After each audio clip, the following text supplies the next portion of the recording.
de 2024, lamentavelmente foram marcados por desastrosos acidentes aéreos, né? Inclusive a explosão do avião da Jeju Air na Coreia do Sul deu o que falar, reacendeu o debate sobre as precauções e mecanismos de segurança necessários. Isso porque deixou apenas 2 sobreviventes, milagrosamente, das 181 pessoas a bordo até o momento. As investigações, claro, que seguem em curso para tentar entender as causas desse acidente tão brutal que acabou inundando as nossas telas aqui do outro lado do mundo. Mas para falar aqui com propriedade sobre algumas hipóteses que estão sendo aventadas em torno desse desastre aéreo, vamos receber o nosso amigo Diogo da Luz, não só empresário, comentarista aqui da PAN, mas piloto de linha aérea também, entende tudo e mais um pouco sobre essa função. Querido, prazer em revê-lo. Claro, a partir do seu faro, do seu conhecimento de causa, o que pode explicar essa situação toda? Muita gente atribuindo a um pássaro, talvez algum problema técnico mais grave. Sua suspeita qual é? Bom dia, André, todos que nos ouvem e nos assistem. Um prazer falar com vocês. Pena que a gente tenha que comentar esses assuntos tristes nesse final de ano, né? Mas a minha impressão, André, é que não foi apenas um pássaro. Um pássaro não causa esse estrago todo e pássaros não afetam o trem de pouso. Ou ele teve um inacreditável problema hidráulico, mesmo considerando as redundâncias, são 2 motores para trocar 4 bombas, 2 bombas em cada motor hidráulicas, ainda tem mais bomba elétrica caso falhem os motores e os trens de pouso são acionados por sistema hidráulico.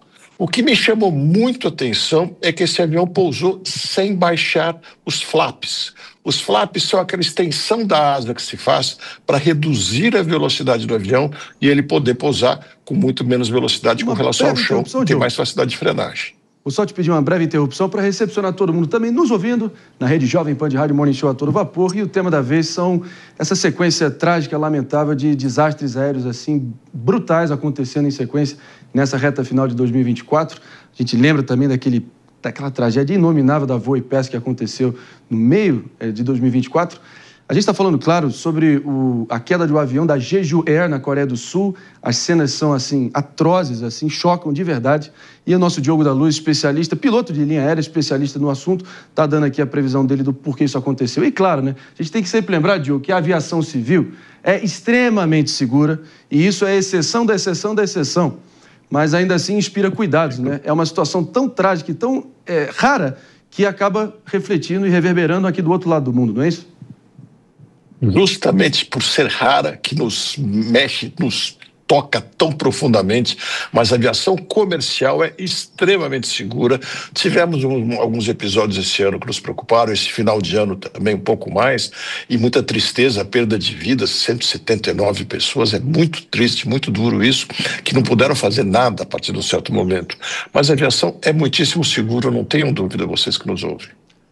Agora, tem um detalhe aqui que levanta a antena, né? Pelo menos acende aquele sinal amarelo e mais perguntas, porque o avião que caiu na Coreia do Sul fez 13 voos em 48 horas, isso de acordo com a agência de notícias da própria Coreia do Sul.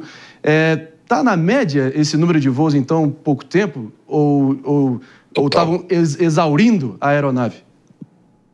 Absolutamente dentro da média, tranquilo. Os aviões são feitos para voar, assim, eles não precisam parar a todo momento, quer dizer, uma manutenção a cada 100 horas é mais do que suficiente, e de tempos em tempos tem as manutenções maiores, aí que elas demoram uma semana, outras 15 dias e uma que até um mês ou mais, mas no dia a dia ele pode voar tranquilamente. A manutenção é conferir freio, conferir pneus, conferir nível de óleo, que quase nunca muda, e outras questões eletrônicas e mecânicas, mas o avião é feito para voar bastante mesmo. Esse avião, inclusive, André, ele teve uma emergência na véspera e muita gente fala, tem coisa a ver. A emergência que ele teve foi emergência por questão de saúde de passageiro, nada a ver com o avião em si. E vale lembrar que emergências são muito comuns na aviação, coisa de 4 a 5 por dia no mundo. Grande parte justamente de passageiros que têm algum problema, essa é a maioria delas. Emergências sérias é menos comum. Aqui no chão a gente costuma chamar emergência quando já precisa do bombeiro correndo, a ambulância, porque o caldo já entornou. Na aviação, qualquer coisa que possa vir a levar ao risco já é uma emergência. Neste caso, foi emergência séria, sem dúvida, que foi com fatalidades, né? Tragédia daquelas. David de Tarso.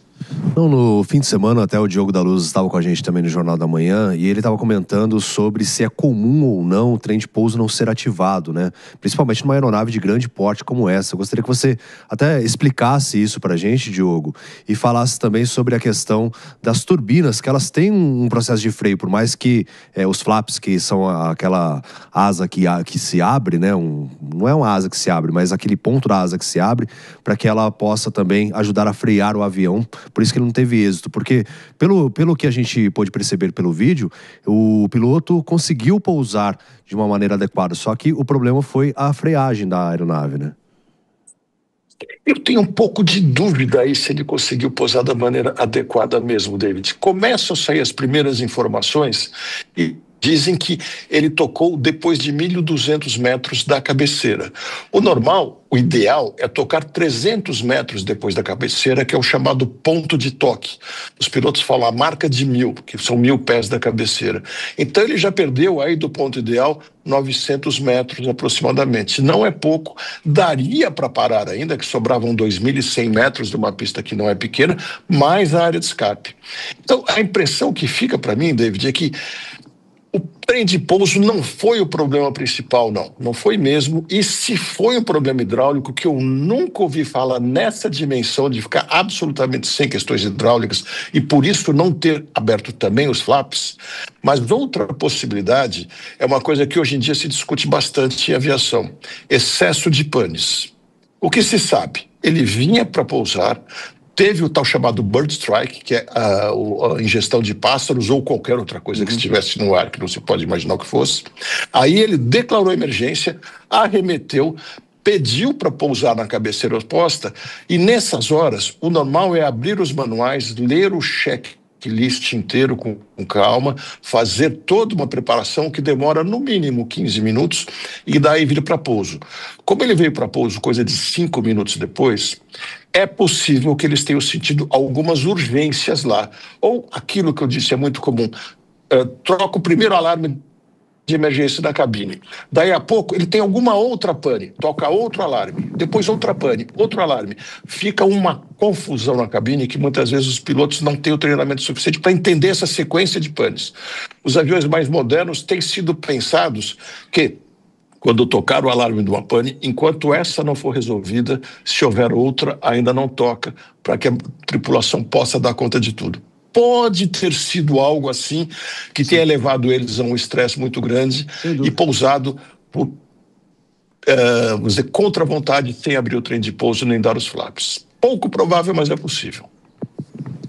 No meio dessa tragédia, né, Diogo da Luz, o que nos resta literalmente é torcer para que as investigações sejam céleres e apuradas, para que sirva de exemplo para todas as agências de controle internacionais evitarem que uma tragédia dessa aconteça novamente. Obrigado demais aqui pelo seu conhecimento de causa, sempre diferenciado, sempre contribuindo demais. A gente quer você aqui também no estúdio, quanto antes. Obrigado, bom te ver, querido. Com o maior prazer. No ano que vem estaremos aí com certeza. Até lá.